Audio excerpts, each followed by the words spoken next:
Di sebuah desa kecil yang terletak jauh dari hiruk-pikuk kota, rumah-rumah berjejer rapi di sepanjang jalan tanah yang berdebu. Pepohonan mangga dan bambu meneduhkan pekarangan, sementara suara ayam dan anak-anak yang bermain menjadi musik pengiring sepanjang hari. Desa itu tidak memiliki nama yang mewah di peta, tetapi bagi orang-orang yang tinggal di sana, tempat itu adalah dunia mereka. Sederhana, keras, dan penuh adat. Pak Hasan adalah sosok yang mudah dikenali. Tubuhnya kurus, wajahnya berkerut halus oleh sinar matahari dan kerja lapangan, dan rambutnya sudah memutih di pelipis. Ia berjalan setiap pagi membawa tas kain lusuh dan setumpuk buku yang seringkali lebih banyak tulisannya daripada sampulnya. Di mata penduduk desa, dia bukan pejabat, bukan pengusaha, bukan pula seseorang yang banyak harta. Dia hanyalah seorang guru yang memilih tinggal di desa itu dan mengajar anak-anak yang lahir dan tumbuh di sana.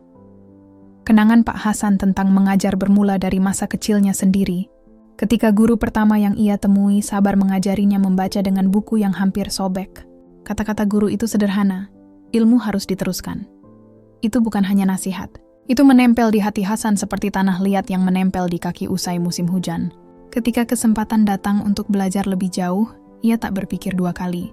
Ia menuntut ilmu di kota, bekerja keras, lalu kembali membawa sehelai harapan. Sekolah di desa itu hanya sebuah bangunan rendah, dengan 4 dinding yang dicat sebagian. Beberapa bagian dibiarkan polos karena cat habis. Atapnya bocor ketika hujan deras, dan meja-meja kayu sudah rapuh dimakan waktu.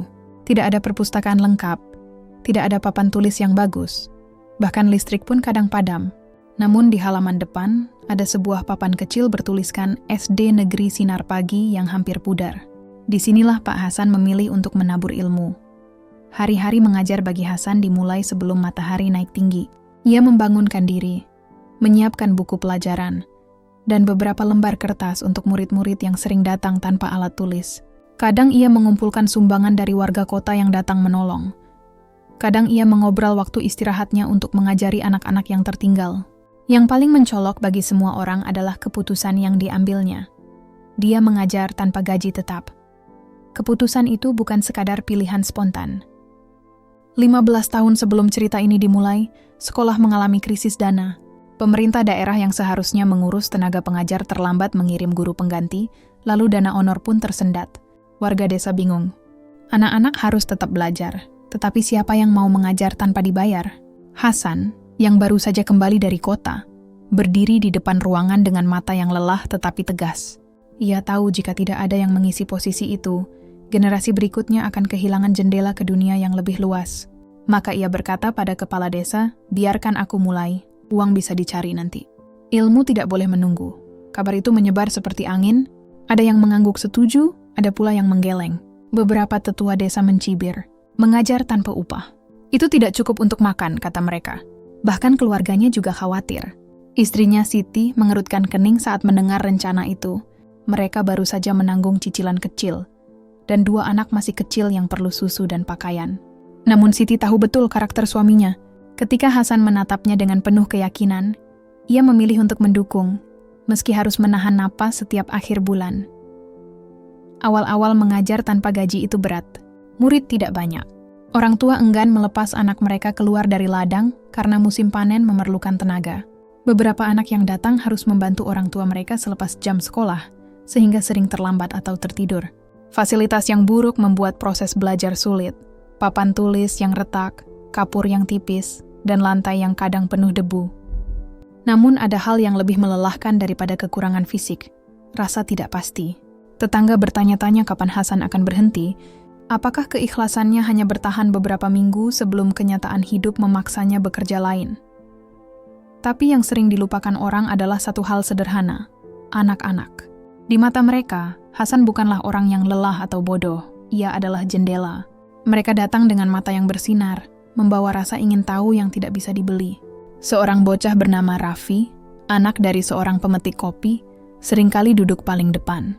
Raffi tangan tinggal, selalu menyeka hidungnya yang berair dengan lengan baju. Namun ketika ia membaca, suaranya bening dan penuh rasa percaya. Ada juga Laila yang selalu menyelipkan bunga kering di sela rambutnya. Laila suka menggambar rumah impiannya yang besar, penuh jendela. Anak-anak ini memberi energi baru pada Hasan. Mereka adalah alasan dibalik setiap lembar latihan yang ia periksa hingga larut malam. Metode mengajar Hasan sederhana namun efektif. Ia tidak hanya membaca dari buku, ia mengaitkan pelajaran dengan kehidupan sehari-hari. Ketika mengajarkan matematika, ia mengajak murid-murid menghitung keranjang hasil panen atau membagi makanan saat gotong royong. Ketika bercerita tentang sejarah, ia menanyakan, siapa yang menjaga desa ketika banjir datang? Dan dari situ ia mengajak anak-anak menuliskan kisah-kisah pahlawan kecil di sekitar mereka. Dengan cara ini, pelajaran menjadi hidup, bukan sekadar huruf di kertas.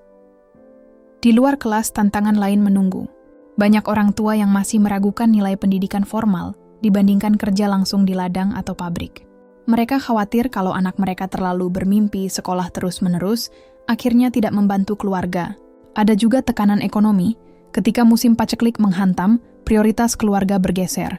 Kerap kali Hasan pulang membawa keresahan. Bukan karena tidak dicintai, tetapi karena ia tahu kemungkinan besar beberapa anak akan berhenti datang setelah panen. Namun desa juga punya sisi lain, rasa kebersamaan. Perlahan tetangga mulai membantu sesuai kemampuan. Ada yang menyumbang kapur, ada yang memperbaiki meja tua, bahkan beberapa ibu membawa kue dan teh pada hari-hari sibuk. Dukungan kecil ini, meski tampak remeh, adalah angin yang menyingkap tirai keputusasaan.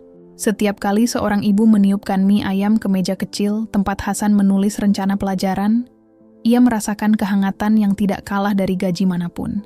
Dalam hati, Hasan sering bertanya-tanya apakah keputusan itu benar. Malam-malam ia duduk di teras rumah, menatap langit bertabur bintang, memikirkan masa depan anak-anak itu. Ia membayangkan seorang murid yang dulu malu-malu akhirnya menjadi petani yang bisa mencatat hasil panen lebih rapi, atau menjadi guru seperti dirinya, melatih anak-anak lain untuk membaca. Meski tak ada jaminan akan terwujud, ia percaya sedikit demi sedikit mengubah arah hidup seseorang. Suatu hari, ketika musim hujan baru saja berakhir, datanglah sebuah kejadian kecil yang menancapkan batu pertama dalam cerita panjang hidupnya sebagai guru tanpa gaji. Seorang ibu membawa anaknya yang biasanya pemalu, namanya Ana, ke sekolah. Ana tidak pernah berbicara di depan kelas. Ia selalu duduk di pojok, memegang erat boneka lusuh. Hari itu, dengan tangan gemetar, Ibu Ana menaruh secarik kertas di meja Hasan. Kertas itu adalah catatan sederhana. Terima kasih sudah mengajar anak kami. Kami tak mampu membayar, tapi kami ingin memberi sesuatu. Di dalamnya ada beberapa telur, beberapa lembar sayur, dan secarik doa. Tanpa disadari, mata Hasan berkaca-kaca. Ia memeluk kertas itu seolah sedang memegang bukti bahwa pilihannya bukanlah sia-sia. Kisah-kisah kecil seperti itu terus menumpuk. Tawa anak yang akhirnya bisa membaca namanya sendiri. Seorang ayah yang menangis karena anaknya memberitahu cara menulis tanggal pada daftar hasil panen. Perbaikan meja yang dihasilkan dari sumbangan batin warga. Setiap hal kecil menjadi bahan bakar yang menguatkan tekad Hasan. Ia mulai membuat jaringan kecil, meminta buku-buku bekas dari kerabatnya di kota, menghubungi teman lama untuk meminta papan tulis bekas, bahkan mengajar malam bagi orang dewasa yang buta huruf. Lama-kelamaan, sekolah tidak lagi sekadar tempat anak-anak belajar. Ia menjadi pusat kecil pembelajaran untuk seluruh desa. Tetapi tidak semua berjalan mulus. Ada birokrasi dan janji-janji kosong yang menghantui kepala desa. Surat permohonan untuk guru tetap sering tertahan di meja yang salah, dan anggaran yang dijanjikan seringkali dicairkan terlambat. Pak Hasan tahu, perjuangan ini bukan hanya soal ketulusan. Ia juga butuh kesabaran menghadapi sistem yang lambat. Di sela-sela itu, ia melatih murid-muridnya untuk tidak hanya menjadi penerima ilmu, tetapi juga menjadi pelaku perubahan. Mengajarkan mereka bertanggung jawab atas kebersihan kelas, membuat kelompok belajar, dan bahkan merancang pentas kecil untuk menampilkan hasil karya mereka.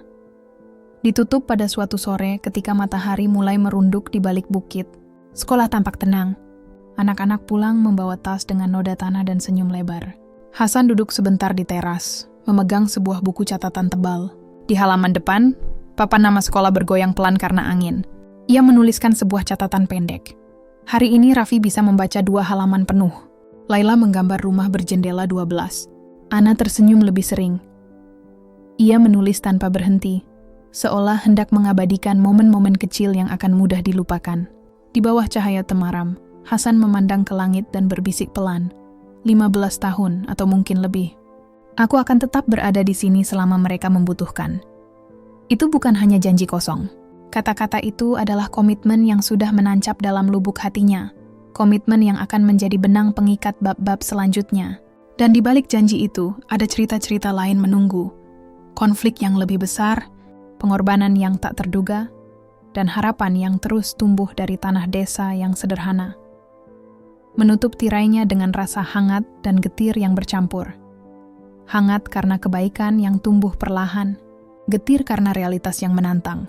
Namun satu hal jelas, kisah seorang guru yang mengajar tanpa gaji selama 15 tahun bukan soal angka. Itu tentang bagaimana satu manusia memilih memberi, bahkan saat dunia menawarkan sedikit imbalan. Dan pilihan itu, meski tampak kecil, lambat laun mengubah hidup banyak orang. Pagi itu, langit desa diselimuti awan kelabu. Embun masih menempel di ujung daun, dan udara terasa berat, seolah menandakan hujan akan segera turun. Pak Hasan berjalan seperti biasa menuju sekolah, sambil membawa payung tua yang sudah sedikit berlubang di ujungnya. Di sepanjang jalan, tanah becek membuat langkahnya pelan, namun hatinya tetap ringan. Ia sudah terbiasa dengan perjalanan itu. Setengah jam menembus jalan tanah, melewati sawah, dan menyapa orang-orang yang sedang memanggul cangkul. Namun hari itu terasa berbeda. Di depan gerbang sekolah, ia mendapati papan nama sekolah yang semalam masih berdiri tegak kini miring, satu ujungnya patah diterpa angin. Atap seng di sudut ruang kelas juga terlepas, menimbulkan suara klang-klang ketika angin bertiup. Di dalam ruangan, beberapa meja terbalik akibat hujan deras semalam. Tapi bahkan dalam keadaan seperti itu, anak-anak tetap datang. Mereka datang dengan baju basah, beberapa hanya mengenakan sandal jepit, namun wajah mereka penuh semangat. "Pak, kita belajar di luar saja." "Ya," seru Raffi sambil menunjuk ke bawah pohon mangga besar di dekat halaman. Pak Hasan tersenyum kecil. "Boleh, tapi janji, kalau hujan turun lagi, kalian semua harus cepat masuk, jangan sakit." Anak-anak pun berlari ke bawah pohon, sambil membawa buku masing-masing. Hujan gerimis mulai turun pelan, menimbulkan aroma tanah basah yang khas. Di bawah pohon itulah, pelajaran hari itu dimulai. Hasan menulis huruf-huruf besar di papan kecil yang dibawanya dari kelas, sementara anak-anak menirukan dengan suara keras. Suara mereka berpadu dengan derik serangga dan gemericik air hujan, menciptakan suasana yang sederhana tapi hidup. Namun di balik tawa anak-anak itu, ada sesuatu yang mengganjal di hati Hasan. Beberapa minggu terakhir, ia mendengar kabar bahwa sekolah mereka akan ditutup sementara oleh pihak kecamatan. Alasannya sederhana tapi menyakitkan. Tidak memenuhi standar. Bangunan rapuh, jumlah murid sedikit, dan tenaga pengajar resmi tidak cukup. Hasan tidak bisa menyalahkan siapapun, tapi kabar itu membuat dadanya sesak. Ia tahu jika sekolah ini ditutup, anak-anak akan kehilangan tempat belajar, dan sebagian besar dari mereka tidak akan melanjutkan sekolah ke desa tetangga karena jaraknya terlalu jauh. Sore itu, setelah semua murid pulang, Hasan memanggil kepala desa, Pak Karto, untuk berbicara. Mereka duduk di beranda sekolah yang bocor, ditemani teh hangat dan suara hujan yang makin deras. "Pak Karto, apa benar kabar soal penutupan sekolah?" tanya Hasan dengan nada tenang, meski matanya menyiratkan kekhawatiran. Kepala desa menunduk lama sebelum menjawab. "Benar Pak Hasan, saya juga sedih, tapi surat dari kecamatan sudah datang. Mereka bilang, kalau sampai akhir tahun ini bangunan tidak diperbaiki, dan guru tetap tidak ditambah, sekolah akan dianggap tidak layak." Hasan menarik napas panjang. "Jadi anak-anak ini harus pergi jauh hanya untuk belajar?" "Begitulah Pak. Sekolah di desa sebelah jaraknya hampir 7 kilometer. Tidak semua orang tua bisa antar tiap hari." Sunyi sejenak. Hujan makin deras, mengguyur tanah dan mengalir ke celah-celah bambu di dinding sekolah. Hasan memandang ke papan tulis yang retak dan bangku-bangku reyot. Ia tahu situasi ini lebih besar dari dirinya, tapi dalam hati, ia menolak menyerah begitu saja. "Mungkin saya tidak bisa memperbaiki semua ini sendirian," katanya pelan. "Tapi saya bisa mulai dari apa yang saya punya." Kepala desa menatapnya heran. "Maksudnya Pak Hasan, saya akan coba ajak warga gotong royong memperbaiki sekolah. Tidak perlu mewah. Yang penting aman. Kalau mereka lihat anak-anak belajar dengan sungguh-sungguh, mungkin hati mereka tergerak." Dan begitulah, malam itu menjadi awal dari perjuangan baru. Hasan berkeliling desa, rumah demi rumah, mengetuk pintu warga sambil membawa selembar kertas usulan sederhana. Itu tidak meminta uang, hanya tenaga dan niat. "Kalau bisa bantu kayu, paku, atau cat, akan sangat berarti," katanya setiap kali. Awalnya tanggapan warga beragam. Ada yang langsung setuju, tapi ada pula yang ragu. "Pak Hasan, kami juga susah. Mau makan saja kadang susah," kata seorang petani tua. Hasan tidak marah, ia mengangguk dengan sabar. "Saya tahu Pak, Tapi ini untuk masa depan anak-anak kita. Yalah, setelah sidang, siapa yang akan mengajari mereka membaca? Kata-kata itu pelan tapi mengena. Dalam seminggu, beberapa warga mulai datang ke sekolah membawa bahan seadanya. Kayu bekas, seng rusak, bahkan bambu tua. Para ibu menyiapkan makanan sederhana untuk yang bekerja. Anak-anak ikut membantu mengecat dinding dengan warna putih yang tak rata. Di sela pekerjaan itu, tawa terdengar di mana-mana. Mungkin tidak sempurna, tapi suasana itu seperti menyalakan api kecil di tengah gelap. Namun, ujian belum selesai. Beberapa pejabat kecamatan datang untuk meninjau kondisi sekolah. Mereka datang dengan mobil besar dan pakaian rapi. Hasan menyambut dengan sopan, menjelaskan bahwa perbaikan sedang dilakukan. Tapi salah satu pejabat menatap sekeliling dengan ekspresi datar. "Perlu saya sampaikan, Pak Hasan," katanya dengan nada resmi. "Usaha Bapak memang bagus, tapi tanpa izin formal, ini tidak cukup. Kami butuh bukti administratif, bukan sekadar niat baik." Kata-kata itu menusuk hati Hasan. Ia ingin menjawab, tapi menahan diri. Setelah para pejabat itu pergi, ia duduk lama di depan papan tulis, termenung. Hari-hari berikutnya menjadi masa penuh kelelahan. Hasan harus mengajar di pagi hari, membantu perbaikan bangunan di sore hari, dan menulis laporan administrasi di malam hari. Ia sering tidur larut, dan matanya tampak sayu. Tapi semangat anak-anak setiap pagi menjadi obat yang tidak tergantikan. Mereka datang membawa bunga liar, menggambar di dinding yang baru dicat, dan menulis surat kecil berisi ucapan terima kasih. Suatu sore, Raffi datang ke rumah Pak Hasan membawa sebuah amplop coklat. "Pak, ini dari ayah saya," katanya malu-malu. Hasan membuka amplop itu dan menemukan beberapa lembar uang lusuh, bersama secarik kertas bertuliskan, "Untuk papan tulis baru." "Jangan berhenti, Pak Guru," mata Hasan kembali basah. Ia menatap Raffi dengan lembut. "Katakan pada ayahmu, ini hadiah paling berharga yang pernah saya terima." Bulan berganti, dan musim hujan pun berakhir. Sekolah kecil itu kini berdiri sedikit lebih tegak. Atapnya tidak lagi bocor parah, temboknya bersih, dan papan nama yang dulu miring kini dicat ulang. Ketika pihak kecamatan datang lagi untuk meninjau, suasana berbeda. Mereka disambut anak-anak yang bernyanyi dan membaca puisi. Salah satu pejabat tersenyum kecil dan berbisik. Tampaknya sekolah ini masih punya semangat hidup. Setelah mereka pergi, Hasan duduk di bawah pohon mangga, tempat ia pernah mengajar di tengah hujan. Ia menatap ke langit biru, kali ini tanpa mendung. Di tangannya masih ada bekas cat putih yang sulit hilang. Ia tersenyum, bukan karena semuanya sudah selesai, tapi karena ia tahu perjuangan ini benar-benar berarti. Namun di balik semua itu, ada kabar baru yang perlahan muncul di ujung cerita bab ini. Surat dari kecamatan yang menyebutkan bahwa akan datang seorang guru baru dari kota untuk mendampingi Hasan. Tapi di antara kalimat formal surat itu, terselip kata-kata yang membuatnya gelisah. Kemungkinan penggantian tenaga pengajar sementara. Hatinya bergetar. Apakah ini pertanda bahwa ia akan digantikan? Atau justru awal babak baru perjuangan lain? Ia menatap sekolah yang baru diperbaiki itu dengan pandangan yang sama seperti seorang ayah menatap anaknya yang mulai tumbuh. Bangga, tapi juga cemas. Angin sore berhembus lembut, membawa suara anak-anak yang masih tertawa di kejauhan. Dan di antara tawa itu, Pak Hasan berbisik pelan pada dirinya sendiri. "Kalaupun aku harus pergi, biarlah mereka tetap belajar, karena itulah tujuan sebenarnya." Dengan kesunyian yang penuh makna. Bukan kekalahan, tapi jeda sebelum badai berikutnya datang. Sebuah ujian baru telah menunggu di tikungan waktu. Dan Pak Hasan tahu, perjuangan seorang guru sejati tidak pernah berhenti hanya karena satu surat keputusan. Pagi itu, udara di desa Sinar Pagi terasa lebih cerah dari biasanya. Embun yang menetes di daun padi memantulkan cahaya matahari yang lembut, seolah memberi harapan baru. Di sekolah kecil itu, anak-anak berlarian di halaman, tertawa sambil membawa buku. Mereka tidak tahu bahwa hari itu akan menjadi titik awal dari babak baru dalam kehidupan mereka, dan terutama dalam hidup Pak Hasan. Sejak pagi, kepala desa sudah datang lebih awal. Ia berdiri di depan kelas sambil merapikan sarungnya, dan sesekali melirik jalan utama desa. "Hari ini guru baru dari kota datang, Pak Hasan," katanya dengan nada hati-hati. Katanya, beliau lulusan Universitas Pendidikan. Masih muda, Pak Hasan tersenyum tipis. "Baguslah kalau begitu. Anak-anak bisa belajar hal baru. Mungkin saya juga bisa belajar sesuatu darinya." Meski bibirnya tersenyum, di hatinya ada sedikit getar.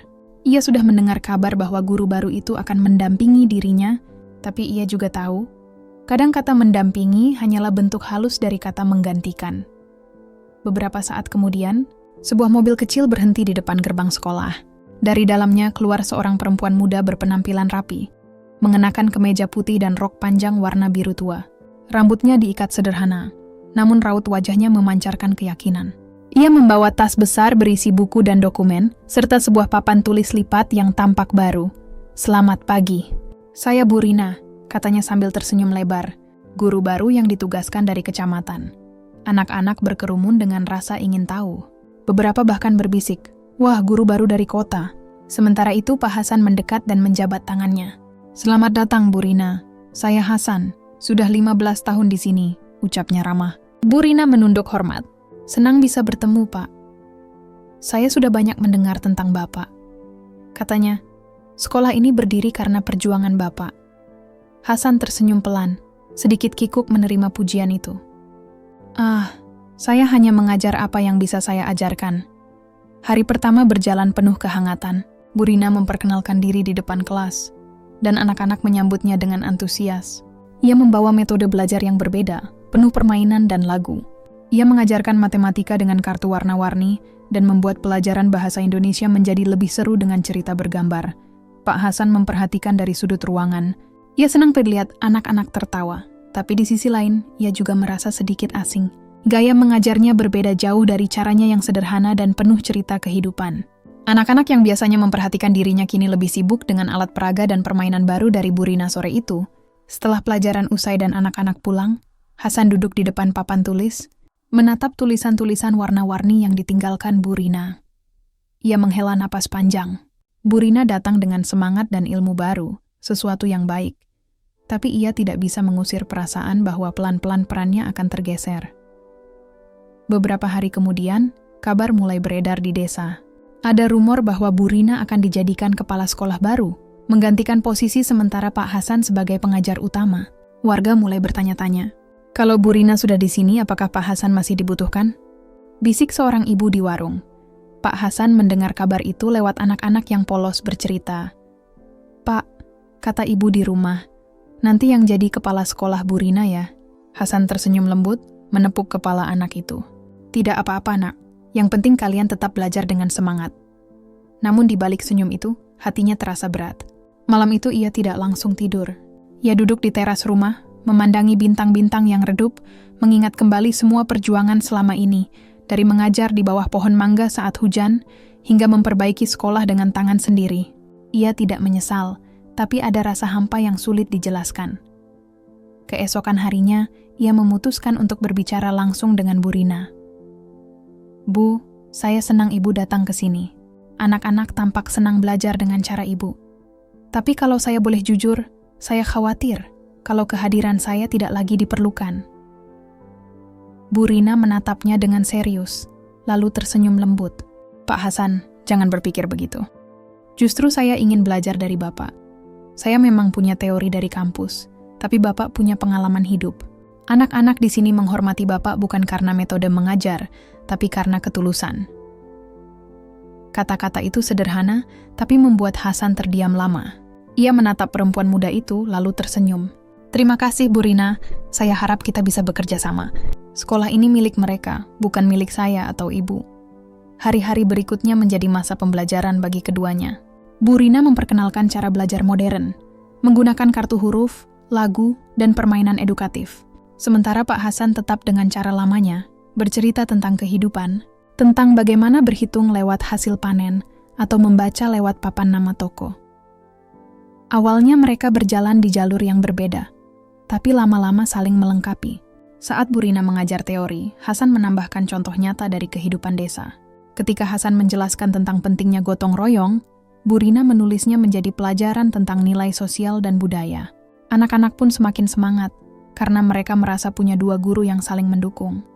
Namun di tengah keharmonisan itu, datang lagi cobaan. Suatu pagi, seorang petugas dari Dinas Pendidikan datang membawa surat. Surat itu berisi pemberitahuan resmi. Pak Hasan tidak tercatat sebagai guru tetap atau honorer, dan oleh karena itu, tidak diizinkan lagi mengajar secara formal di sekolah negeri. Dunia seakan berhenti berputar bagi Hasan. Ia membaca surat itu dengan tangan gemetar. Ini berarti saya harus berhenti? Tanyanya pelan. Petugas itu mengangguk tanpa banyak bicara. Aturan baru, Pak. Kami hanya bisa mengikuti perintah. Anak-anak yang melihat kejadian itu bingung. Raffi langsung berlari ke arah Hasan. Pak, berarti Bapak nggak boleh ngajar lagi. Suaranya nyaris menangis. Hasan menahan napas lalu berjongkok menatap mata anak itu. Bapak nggak akan jauh, Nak. Bapak tetap di sini. Kalau kalian mau belajar sore, datanglah ke rumah Bapak. Pintu Bapak selalu terbuka. Hari itu, suasana sekolah muram. Bu Rina mencoba menenangkan anak-anak, tapi matanya sendiri berkaca-kaca. Setelah semua pulang, ia menghampiri Hasan yang sedang membereskan bukunya di ruang kecil belakang sekolah. Pak, saya mohon, jangan berhenti mengajar. Kalau dinas melarang di sekolah, kita bisa buat kelas sore. Saya akan bantu, Pak. Hasan menatapnya lama. Ibu masih muda, tapi hati ibu besar sekali. Baiklah, kita lanjutkan, dimanapun tempatnya. Ilmu tidak butuh izin untuk dibagi. Dan sejak hari itu, setiap sore, di teras rumah Pak Hasan yang sederhana, terdengar kembali suara tawa anak-anak. Mereka duduk di tikar pandan, membawa buku bekas, dan belajar di bawah cahaya lampu minyak. Bu Rina pun sering datang membantu, membawa kue kecil dan alat tulis. Kadang, warga desa ikut menonton dari jauh, terharu melihat semangat itu tidak padam. Sekolah resmi mungkin menolak Hasan, tapi anak-anak tidak. Mereka tetap datang setiap hari dengan cinta dan rasa hormat yang tumbuh semakin besar. Bahkan beberapa orang tua mulai ikut belajar membaca di malam hari, meniru anak-anak mereka. Pada suatu malam, setelah pelajaran selesai, Bu Rina berkata pelan, Pak Hasan, saya pikir saya sudah tahu sekarang, kenapa Bapak bisa bertahan 15 tahun tanpa gaji. Hasan tersenyum, memandang bintang yang menggantung di langit. Karena saya tidak mengajar untuk uang, Bu. Saya mengajar agar anak-anak punya masa depan. Kalau satu dari mereka bisa hidup lebih baik, perjuangan ini sudah cukup berharga. Dengan pemandangan sederhana namun bermakna. Teras rumah yang diterangi lampu redup, suara anak-anak yang membaca lantang, dan seorang guru tua yang tersenyum. Bukan karena penghargaan, tapi karena tahu bahwa ilmu yang ia tanam tidak akan mati, bahkan ketika namanya kelak terlupakan. Dan di tengah cahaya remang itu, terlihat jelas, perjuangan Pak Hasan bukan tentang mengajar di sekolah, tapi tentang menyalakan cahaya di hati manusia. Hari-hari berlalu perlahan di desa Sinar Pagi. Sejak Pak Hasan tak lagi mengajar di sekolah negeri, suasana desa sempat berubah. Banyak warga yang merasa kecewa pada keputusan pemerintah, tapi mereka tidak bisa berbuat banyak. Namun meski begitu, kehidupan tetap berjalan. Anak-anak masih bangun pagi dengan semangat, membawa buku lusuh mereka, dan berjalan menuju rumah kecil Pak Hasan di ujung desa, tempat yang kini mereka sebut Sekolah Sore Harapan. Rumah itu sederhana, berdinding papan dan beratap seng. Di halaman kecilnya tumbuh bunga kertas dan pohon mangga yang rindang. Di bawah pohon itulah anak-anak berkumpul setiap sore, duduk di tikar pandan sambil menunggu pelajaran dimulai.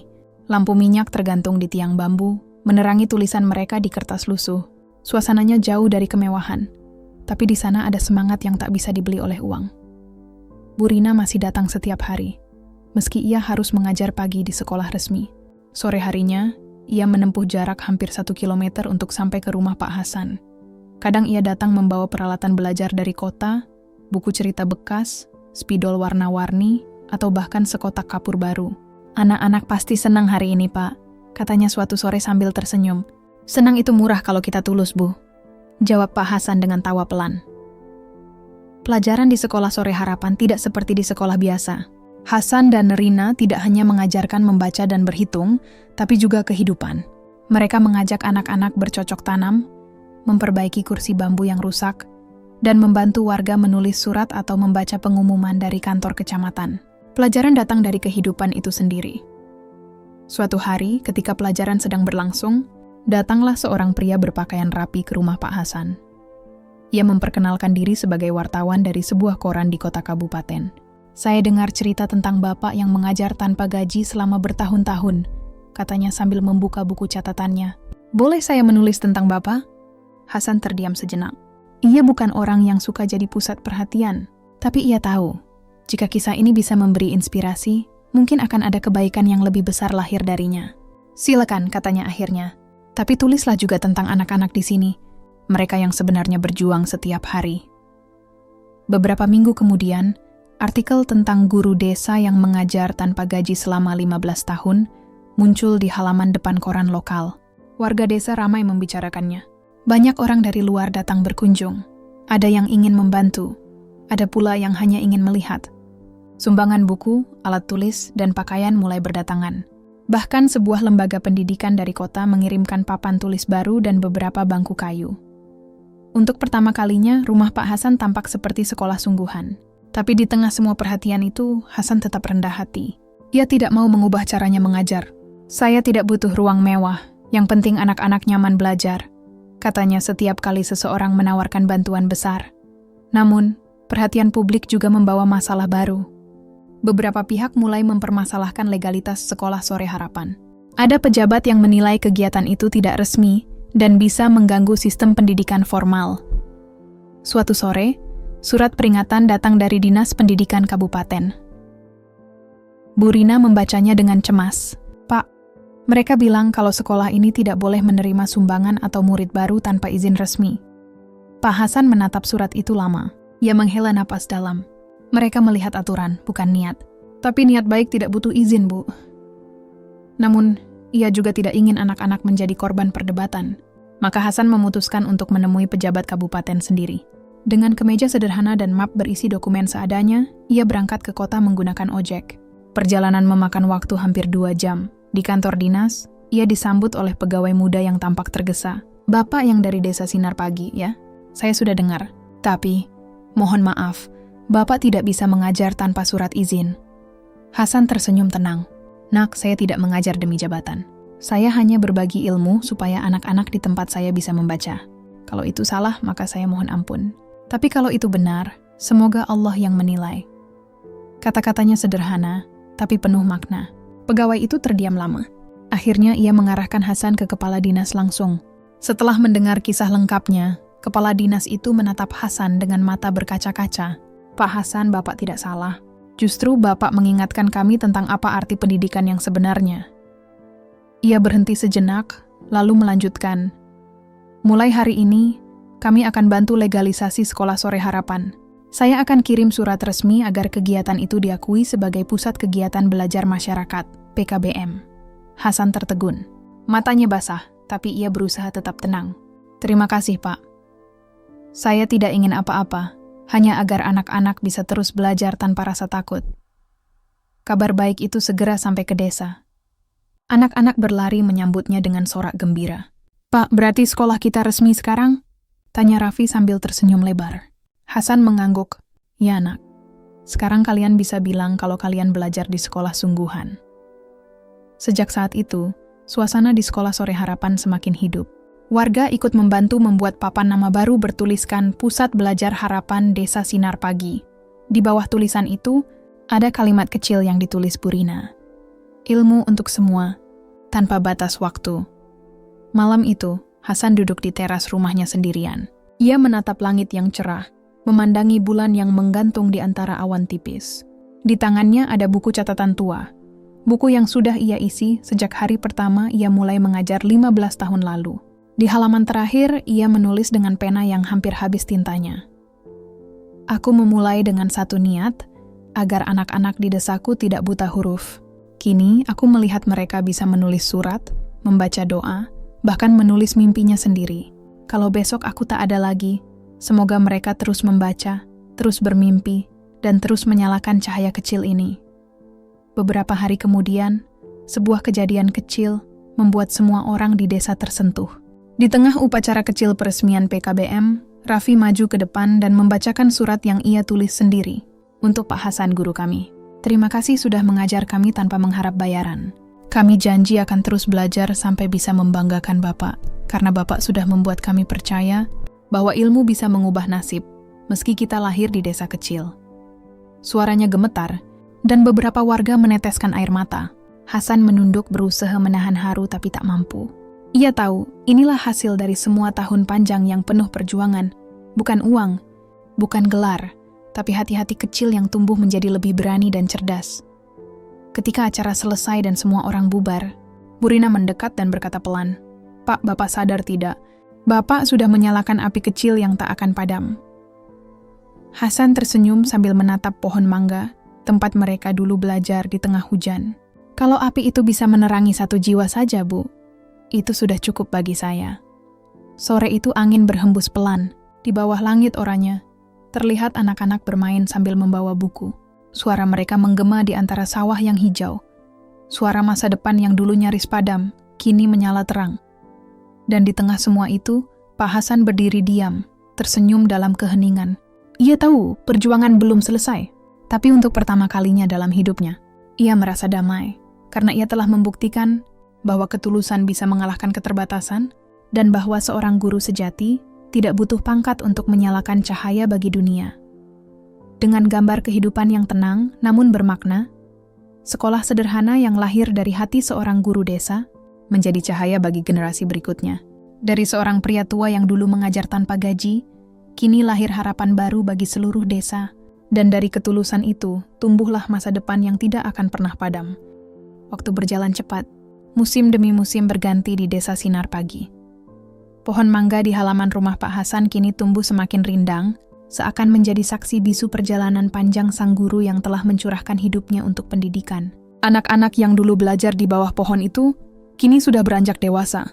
Beberapa melanjutkan sekolah ke kota, sebagian kembali ke desa membantu orang tua mereka, tapi satu hal yang sama dari semuanya. Mereka tidak pernah lupa siapa yang menanamkan semangat belajar pertama kali dalam hidup mereka, Pak Hasan. Sekolah sore yang dulu sederhana kini sudah berkembang.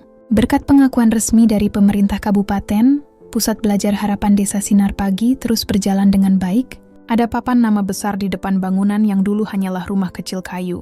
Sekarang, sebagian besar ruangannya sudah berdinding bata, hasil gotong royong warga dan sumbangan sukarela. Di dinding depan terpampang foto-foto anak-anak yang dulu pernah belajar di sana, lengkap dengan tulisan, "Dari mereka yang pernah diajar, untuk mereka yang akan belajar." Pak Hasan kini tidak lagi muda. Rambutnya telah sepenuhnya memutih, tubuhnya mulai bungkuk, dan langkahnya tak lagi secepat dulu. Namun setiap pagi ia tetap datang ke sekolah, membawa buku catatannya yang sudah lusuh. Ia tidak lagi mengajar secara penuh, tapi duduk di pojok ruangan, memperhatikan anak-anak belajar dengan tatapan penuh kasih. Bu Rina kini menjadi kepala sekolah di sana. Ia mengelola kegiatan belajar dengan penuh semangat, tapi ia tak pernah lupa untuk selalu meminta pendapat pada Pak Hasan setiap kali ada keputusan penting. "Pak, saya mau ubah jadwal kelas dewasa malam hari. Bagaimana menurut Bapak?" Tanyanya suatu hari. Hasan hanya tersenyum. "Lakukan yang terbaik, Bu. Saya percaya pada Ibu. Saya sudah tua, tapi semangat Ibu yang muda itu yang membuat tempat ini hidup." Di luar ruangan, anak-anak masih sering memanggil, "Pak Guru Hasan," sambil melambaikan tangan. Hasan hanya tersenyum dan membalas lambaian itu, kadang dengan mata yang berkaca-kaca. Dalam hatinya, ia tahu bahwa hidupnya sudah lebih dari cukup. Ia tidak punya banyak harta, tapi ia punya sesuatu yang jauh lebih berharga, cinta dan penghargaan dari murid-muridnya. Namun kehidupan, seperti selalu, membawa ujian baru. Suatu pagi, saat sedang berjalan menuju sekolah, Hasan terjatuh di jalan setapak. Ia pingsan karena kelelahan dan usianya yang makin renta. Warga desa segera menolong dan membawanya ke rumah. Kabar itu cepat menyebar, dan sore harinya, hampir seluruh murid dan mantan muridnya datang menjenguk. Raffi, yang kini sudah bekerja sebagai guru di kota kecil, datang terburu-buru. Ia berlutut di samping tempat tidur Hasan sambil menggenggam tangan gurunya yang lemah. "Pak, saya sudah jadi guru, seperti Bapak dulu," katanya dengan suara bergetar. Hasan membuka mata perlahan dan tersenyum. "Alhamdulillah, berarti benih itu tumbuh juga." Bu Rina berdiri di sisi lain, menahan air mata. "Bapak harus istirahat dulu. Kami semua akan jaga sekolah." "Jangan khawatir." Hasan menatap mereka dengan lembut. "Saya tidak khawatir, Bu Rina. Sekolah ini sudah punya banyak hati yang menjaganya. Bukan milik saya lagi. Ini milik kita semua." Beberapa minggu setelah itu, kesehatan Hasan semakin menurun. Namun meski tubuhnya lemah, semangatnya tidak pernah padam. Setiap kali ada kesempatan, ia meminta untuk dibawa ke sekolah, walau hanya duduk di kursi bambu di halaman. Anak-anak kecil sering berlari menghampiri, mencium tangannya, dan bercerita tentang pelajaran hari itu. "Pak, saya bisa baca surat kabar sekarang?" seru seorang bocah dengan bangga. Hasan tersenyum dan mengelus kepala anak itu. "Itu hadiah paling indah untuk saya, Nak." Suatu sore yang tenang, ketika matahari mulai condong ke barat dan sinarnya jatuh lembut di halaman sekolah, Hasan meminta buku catatan tuanya dibawa ke pangkuannya. Buku itu sudah penuh dengan tulisan tangan yang berisi nama-nama murid, catatan kecil, bahkan coretan-coretan sederhana yang mencatat perjalanan sekolah dari tahun ke tahun. Di halaman terakhir, ia menulis dengan tangan gemetar.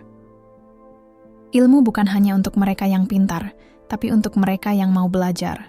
Jika satu hari aku tak lagi di sini, biarlah anak-anak ini menjadi guru bagi yang lain, karena ilmu yang diteruskan adalah warisan yang tidak akan pernah hilang. Beberapa hari kemudian, Hasan berpulang dengan tenang di usia senjanya. Seluruh desa berduka. Hari pemakamannya menjadi hari yang paling ramai di desa Sinar Pagi. Semua orang datang, dari anak-anak kecil hingga orang tua, dari warga desa sampai pejabat kabupaten yang pernah mengenalnya. Tidak ada yang membawa karangan bunga mahal, tapi semua membawa sesuatu yang lebih berharga, doa dan kenangan. Bu Rina berdiri di depan nisan yang sederhana itu, matanya sembab. "Bapak, sekarang giliran kami melanjutkan perjuangan ini," katanya pelan. Di sampingnya, Raffi menunduk, menggenggam tanah dengan tangan gemetar. "Pak Hasan, saya akan mengajar seperti Bapak, dengan hati, bukan hanya dengan kepala." Hari-hari setelah kepergian Hasan dipenuhi rasa kehilangan, tapi juga semangat baru. Bu Rina dan para muridnya sepakat untuk menjadikan hari lahir Hasan sebagai hari belajar desa, di mana seluruh warga, tua maupun muda, berhenti bekerja sejenak untuk membaca, berdiskusi, dan saling berbagi ilmu. Di tembok sekolah, mereka membuat mural besar bergambar wajah Pak Hasan tersenyum dengan tulisan di bawahnya, "Guru sejati tidak mencari bayaran, tapi menyalakan harapan." Setiap sore, di bawah pohon mangga tua itu, anak-anak masih belajar seperti dulu. Mereka menyebut tempat itu pohon ilmu Pak Hasan. Kadang, ketika angin berhembus lembut, seolah ada suara lirih yang datang dari daun-daun pohon itu. Suara yang mengingatkan mereka untuk terus belajar, terus berbuat baik, dan tidak pernah menyerah. Tahun demi tahun berlalu. Desa Sinar Pagi berubah menjadi desa yang dikenal karena tingkat pendidikannya yang tinggi. Banyak anak-anak desa yang berhasil menjadi guru, perawat, bahkan insinyur. Tapi di antara semua prestasi itu, mereka selalu menyebut satu nama ketika ditanya siapa yang paling berjasa. Pak Hasan, guru desa yang mengajar tanpa gaji. Pada ulang tahun ke-20 berdirinya Sekolah Harapan, Bu Rina mengadakan acara kecil di halaman. Ia berdiri di depan murid-murid baru sambil memegang buku catatan tua milik Hasan. "Anak-anak," katanya dengan suara bergetar, "buku ini adalah peninggalan guru besar kita. Isinya bukan hanya catatan, tapi doa dan perjuangan. Dari sinilah semua dimulai." Ia membuka halaman terakhir dan membacakan tulisan Hasan yang dulu. "Jangan berhenti belajar, karena setiap huruf yang kau pahami bisa menjadi cahaya bagi hidup orang lain." Suasana hening. Beberapa anak meneteskan air mata meski belum mengenal sosok Pak Hasan secara langsung. Tapi di hati mereka, seolah-olah mereka bisa merasakan kehadirannya. Seorang guru yang tak pernah lelah memberi, meski dunia sering tidak memberi balik. Dan di saat matahari mulai tenggelam, Bu Rina menatap langit dengan senyum lembut. Ia tahu, di tempat yang lebih tinggi, Pak Hasan pasti tersenyum melihat murid-muridnya meneruskan perjuangan itu. Ia tidak meninggalkan warisan berupa harta, tapi meninggalkan sesuatu yang jauh lebih berharga, warisan ilmu dan ketulusan. Itulah warisan yang tak ternilai, bukan gedung megah, bukan gaji besar, tapi generasi yang tumbuh dengan semangat belajar, kejujuran dan kasih sayang. Di Desa Sinar Pagi, nama Pak Hasan tak pernah benar-benar hilang. Ia hidup di setiap buku yang dibuka, di setiap huruf yang dibaca, dan di setiap hati yang diajar dengan cinta, dengan cahaya lembut yang tak padam, dengan harapan yang terus tumbuh, dan dengan keyakinan bahwa satu guru, dengan satu niat tulus, mampu mengubah masa depan sebuah desa, bahkan mungkin dunia. Tahun-tahun berlalu setelah kepergian Pak Hasan, namun semangat dan ajarannya tidak pernah hilang dari Desa Sinar Pagi. Nama beliau menjadi bagian dari kehidupan sehari-hari. Anak-anak tumbuh dengan cerita tentang guru yang mengajar tanpa gaji, dan orang-orang tua selalu mengulang kisahnya ketika berbincang di teras rumah saat senja. Bagi warga desa, Pak Hasan bukan hanya seorang guru. Ia adalah lambang ketulusan, lambang harapan yang tak pernah padam. Sekolah yang dulu bernama Pusat Belajar Harapan Desa Sinar Pagi kini telah berubah menjadi Sekolah Hasan Harapan. Nama itu dipilih oleh warga desa sendiri, sebagai bentuk penghormatan pada sang guru yang telah mengabdikan hidupnya. Bangunan sekolah kini lebih luas, berdinding kokoh, dengan ruang-ruang kelas yang rapi. Namun satu hal tetap dipertahankan. Pohon mangga besar di halaman, tempat dulu Pak Hasan mengajar di bawah rindangnya. Bu Rina, yang kini telah menua, masih menjadi sosok utama di sekolah itu. Rambutnya sudah beruban, langkahnya mulai pelan, tapi setiap pagi ia selalu menyapa para murid dengan senyum yang sama seperti dulu. Di dalam ruangannya, di atas meja kayu sederhana, masih tersimpan buku catatan tua peninggalan Pak Hasan. Sampulnya sudah robek di beberapa bagian, tapi lembar demi lembar di dalamnya tetap utuh, seperti hati orang yang menulisnya dulu. Jujur dan penuh cinta. Raffi, murid kesayangan Pak Hasan, kini menjabat sebagai kepala sekolah di sebuah SMP di kota kabupaten. Namun setiap akhir pekan, ia pulang ke desa hanya untuk mengajar di Sekolah Hasan Harapan. Ia merasa berutang sesuatu yang tak bisa dibayar. Bukan dengan uang, tapi dengan pengabdian. Kalau tidak ada Pak Hasan, mungkin saya tidak akan tahu arti menjadi guru, katanya suatu sore kepada Bu Rina. Bu Rina tersenyum lembut. Bapakmu di surga pasti bangga, Vi.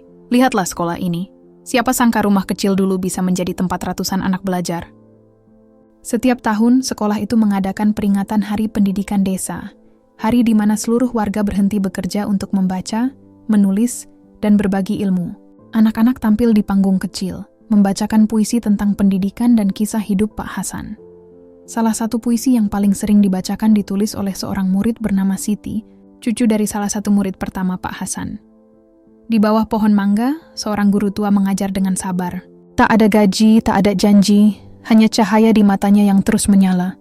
Kini pohon itu masih berdiri, dan cahaya itu tetap hidup di hati kami. Setiap kali puisi itu dibacakan, suasana menjadi hening. Angin berhembus pelan, daun mangga bergoyang seolah menyapa. Semua orang yang hadir merasakan seolah-olah roh Pak Hasan masih ada di antara mereka, duduk di kursi bambu, tersenyum melihat generasi baru yang kini meneruskan perjuangannya.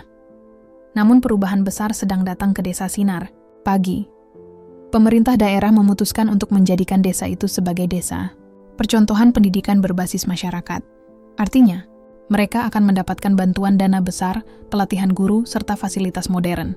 Berita itu membuat warga senang, tapi juga sedikit khawatir. Mereka takut semangat kesederhanaan yang diajarkan Pak Hasan akan tergeser oleh kemewahan dan formalitas. Dalam sebuah rapat desa, Raffi berbicara dengan tegas di depan semua warga dan pejabat yang hadir.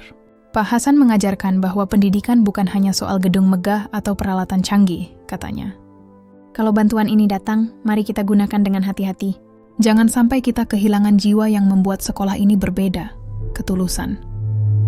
Kata-katanya disambut tepuk tangan panjang. Seorang pejabat dari kabupaten mendekatinya setelah rapat. Pak Raffi, saya terharu mendengar ucapan Anda. Kami akan memastikan bantuan ini tidak mengubah semangat sekolah ini. Justru kami ingin kisah Pak Hasan menjadi inspirasi bagi desa-desa lain. Dan benar saja, beberapa bulan kemudian, kisah tentang guru desa yang mengajar tanpa gaji selama 15 tahun mulai menyebar ke seluruh penjuru daerah. Banyak sekolah di desa lain yang meniru model pendidikan sederhana yang diterapkan di Sinar Pagi. Mereka membuat program belajar sore untuk anak-anak yang tidak mampu, membuka kelas baca untuk orang tua, dan menghidupkan semangat gotong royong dalam pendidikan. Media sosial mulai ramai membicarakan kisah ini. Video dokumenter tentang perjuangan Pak Hasan dibuat oleh sekelompok mahasiswa dari universitas di kota. Dalam dokumenter itu, mereka mewawancarai warga desa, mantan murid, dan Bu Rina. Ketika video itu dirilis di internet, jutaan orang menontonnya. Banyak yang meneteskan air mata saat melihat adegan ketika Raffi membaca catatan terakhir Pak Hasan di bawah pohon mangga. Kisah itu menembus batas desa, bahkan batas negara. Sebuah organisasi pendidikan internasional mengirim surat kepada sekolah di Sinar Pagi, menawarkan kerjasama untuk membuat program guru relawan, mengirimkan guru muda untuk belajar mengajar di daerah terpencil dengan semangat seperti Pak Hasan. Bu Rina dan Raffi setuju, dengan satu syarat, setiap guru relawan harus membaca kisah hidup Pak Hasan terlebih dahulu sebelum datang mengajar. Program itu sukses besar. Dalam waktu 2 tahun, puluhan desa lain mulai memiliki sekolah harapan mereka sendiri. Setiap sekolah diberi nama dengan tambahan kata harapan untuk menghormati warisan Hasan. Di dinding setiap sekolah itu, terpampang kutipan yang sama. Ilmu untuk semua, tanpa batas waktu. Kutipan yang dulu ditulis Bu Rina di papan nama sekolah kini menjadi moto pendidikan di banyak tempat. Di tengah keberhasilan itu, Bu Rina semakin menua dan akhirnya memutuskan pensiun. Sebelum ia meninggalkan sekolah, ia mengadakan upacara sederhana di bawah pohon mangga tua. Raffi dan seluruh warga hadir. Dengan suara pelan, ia berkata, "Pak Hasan pernah bilang, ilmu yang diteruskan akan hidup lebih lama dari tubuh kita. Hari ini saya melihat itu dengan mata kepala sendiri. Ilmu beliau tidak hanya hidup di sini, tapi telah menyebar ke banyak tempat. Kita semua adalah bagian dari warisannya." Ia lalu menatap Raffi. "Sekarang, giliranmu menjaga cahaya ini. Jangan biarkan padam." Raffi menunduk, matanya basah. "Saya janji, Bu. Cahaya ini akan terus menyala. Sampai anak-anak di negeri ini semua bisa belajar seperti yang beliau impikan." Malam itu, ketika semua orang pulang, Raffi duduk sendirian di bawah pohon mangga. Ia membuka buku catatan tua milik Pak Hasan dan menulis satu kalimat baru di halaman kosong terakhir. Cahaya yang dinyalakan oleh satu guru kini telah menjadi 1000 lilin yang menerangi negeri. Dan lilin-lilin itu tidak akan padam selama masih ada orang yang mau mengajar dengan hati. Ia menutup buku itu dengan perlahan, lalu menatap langit malam yang penuh bintang. Dalam keheningan itu, ia merasa seolah melihat bayangan Pak Hasan berdiri di antara cahaya bulan, tersenyum lembut, lalu berjalan perlahan ke arah pohon mangga, menghilang dalam damai. Dari malam itu, Raffi berjanji untuk terus melanjutkan misi mulia itu. Setiap tahun, ia membawa murid-muridnya berkunjung ke sekolah lama di Sinar Pagi, mengajarkan mereka tentang arti menjadi guru yang sesungguhnya. Ia ingin agar setiap anak tahu bahwa pendidikan sejati tidak hanya soal pelajaran di buku, tapi soal keberanian, keikhlasan, dan cinta terhadap sesama. Dan begitulah, warisan Pak Hasan tidak berhenti di satu desa. Ia telah berubah menjadi gerakan kecil yang lahir dari hati seorang guru sederhana, tapi menjalar ke hati banyak orang di seluruh negeri. Dari seorang guru desa yang mengajar tanpa gaji, lahirlah cahaya yang kini menerangi ribuan anak-anak lain. Cahaya itu tak lagi hanya milik desa Sinar Pagi, ia telah menjadi cahaya bangsa. Dan di setiap hati yang belajar dengan tulus, nama Pak Hasan terus hidup, bukan sebagai legenda, tapi sebagai kenyataan bahwa satu orang dengan niat baik bisa mengubah dunia, sedikit demi sedikit dengan cinta dan pengorbanan. Pagi itu di desa Sinar Pagi, kabut tipis turun menyelimuti sawah dan jalanan tanah yang lembab. Udara terasa sejuk dan suara ayam jantan bersahutan dari kejauhan. Di halaman sekolah Hasan Harapan, anak-anak mulai berdatangan. Mereka berlarian sambil membawa buku di tangan. Wajah-wajah polos itu penuh semangat. Di dinding depan sekolah terpampang papan besar bertuliskan, "Ilmu untuk semua, tanpa batas waktu, warisan dari Guru Hasan." Kini, sekolah itu sudah jauh berbeda dari dulu. Gedungnya berdiri megah tapi tetap sederhana, tanpa kehilangan nuansa hangat dan kebersamaannya. Pohon mangga tua di halaman masih berdiri tegak, menjadi saksi hidup dari perjalanan panjang yang dimulai puluhan tahun lalu, oleh seorang guru desa bernama Hasan, sosok yang kini sudah menjadi legenda. Raffi, yang kini berusia sekitar 45 tahun, berdiri di depan kelas sambil memandang anak-anak yang duduk rapi di bangku. Di dadanya tergantung tanda nama bertuliskan Kepala Sekolah Raffi Hasan. Sebuah penghormatan simbolik, karena sejak lama ia menganggap nama Hasan bukan hanya nama seseorang, tapi semangat yang harus diwarisi. "Anak-anak," katanya lembut, "kalian tahu siapa yang menanam pohon mangga di halaman ini?" Semua murid serentak menjawab, "Pak Hasan, Pak." "Betul," jawab Raffi sambil tersenyum. "Dan tahu tidak, kenapa pohon ini tidak pernah ditebang meskipun kita sudah punya gedung baru?" Salah satu murid kecil mengangkat tangan. "Karena di bawah pohon itu, dulu Pak Hasan mengajar anak-anak membaca ya, Pak." Raffi mengangguk. "Benar sekali. Di bawah pohon ini, ilmu pertama kali tumbuh di desa kita. Bukan dari gedung, bukan dari papan tulis, tapi dari hati seorang guru yang mencintai murid-muridnya." Setiap kali Raffi bercerita tentang masa lalu itu, matanya selalu berkaca-kaca. Ia tidak pernah bosan menceritakan sosok gurunya kepada generasi baru. Bagi Raffi, mengenalkan mereka kepada semangat Pak Hasan adalah cara terbaik menjaga api pendidikan tetap menyala. Hari itu, sekolah sedang bersiap untuk acara besar, peringatan 30 tahun Sekolah Hasan Harapan. Warga dari desa-desa sekitar datang berbondong-bondong. Di lapangan kecil depan sekolah, kursi-kursi bambu sudah disusun rapi, dan panggung sederhana dihias dengan kain putih serta bunga kertas buatan murid-murid. Di tengah panggung terpajang potret besar Pak Hasan, mengenakan peci hitam dan senyum teduh yang abadi. Bu Rina juga datang sore itu. Kini beliau sudah sangat tua, berjalan dengan tongkat dan dibantu oleh salah satu muridnya dulu. Meski tubuhnya rapuh, matanya masih berbinar penuh kebanggaan. Saat Raffi menyambutnya di pintu gerbang, ia tersenyum lemah. "Pak Raffi, lihatlah sekolah ini," katanya lirih. "Dulu kita hanya punya satu ruangan bambu dan sebatang kapur, sekarang sekolah ini seperti taman ilmu." Raffi mengangguk. Suaranya bergetar. Semua ini karena Bapak Hasan, Bu. Beliau yang menanam benihnya. Ketika acara dimulai, Raffi naik ke panggung dan berbicara di hadapan ratusan warga yang hadir. Suaranya tenang, tapi penuh perasaan. "Hari ini kita bukan hanya merayakan ulang tahun sekolah," katanya, "tapi juga merayakan warisan seorang guru yang mengajarkan arti kehidupan. Pak Hasan mungkin sudah lama tiada, tapi ajarannya masih hidup dalam diri kita semua."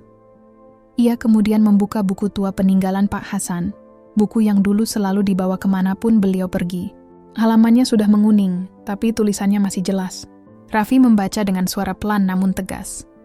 "Mengajar bukan tentang berapa banyak yang kita tahu, tapi tentang berapa banyak yang kita mau berbagi. Ilmu tidak boleh berhenti di kepala sendiri.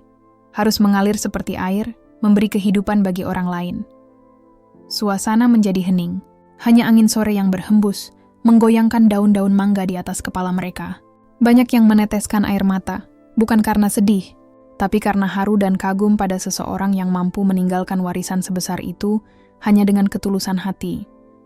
Setelah Raffi selesai berbicara, seorang anak kecil bernama Tami naik ke panggung. Ia masih duduk di kelas 2, tapi sudah dikenal karena kecerdasannya. Dengan suara polos, ia membacakan surat yang ditulisnya sendiri untuk Pak Hasan di surga. "Assalamualaikum, Pak Hasan. Saya Tami, murid dari sekolah Bapak. Saya ingin bilang terima kasih karena Bapak sudah membuat sekolah ini ada." Kata Pak Raffi, "Dulu Bapak mengajar tanpa gaji, tapi saya rasa Bapak sangat kaya karena punya hati yang besar. Saya ingin jadi guru juga, biar bisa bikin anak-anak lain pintar seperti Bapak dulu." Tami menunduk setelah membaca surat itu. Semua orang bertepuk tangan, beberapa menahan isak tangis.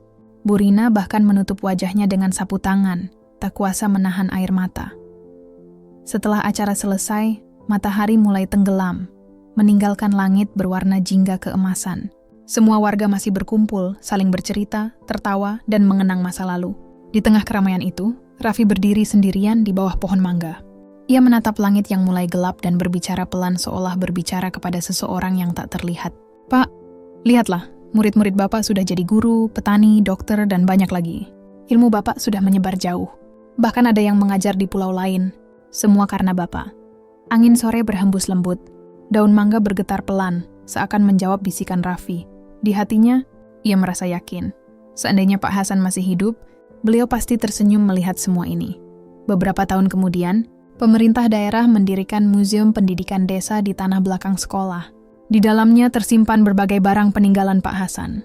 Papan tulis tua, kursi bambu, kapur putih, dan buku catatannya. Di dinding museum itu tertulis kalimat yang menjadi simbol perjuangannya. "Guru sejati tidak meninggalkan warisan berupa harta, tapi meninggalkan jiwa yang terus belajar." Setiap anak yang berkunjung ke museum itu akan menulis satu kalimat tentang mimpinya di kertas kecil, lalu menempelkannya di dinding. Dalam waktu beberapa bulan, dinding itu dipenuhi ribuan kalimat. Ada yang menulis ingin jadi guru, dokter, petani, bahkan presiden. Semua itu menunjukkan bahwa benih yang ditanam oleh Pak Hasan telah tumbuh menjadi hutan harapan. Waktu terus berjalan. Bu Rina akhirnya berpulang dengan tenang di usia hampir 90 tahun. Di pemakamannya, Raffi berdiri di depan pusara sambil berkata, "Sekarang ibu sudah bisa bertemu dengan Pak Hasan lagi. Kalian berdua pasti bangga melihat sekolah ini tetap berdiri. Kami akan terus menjaga warisan kalian."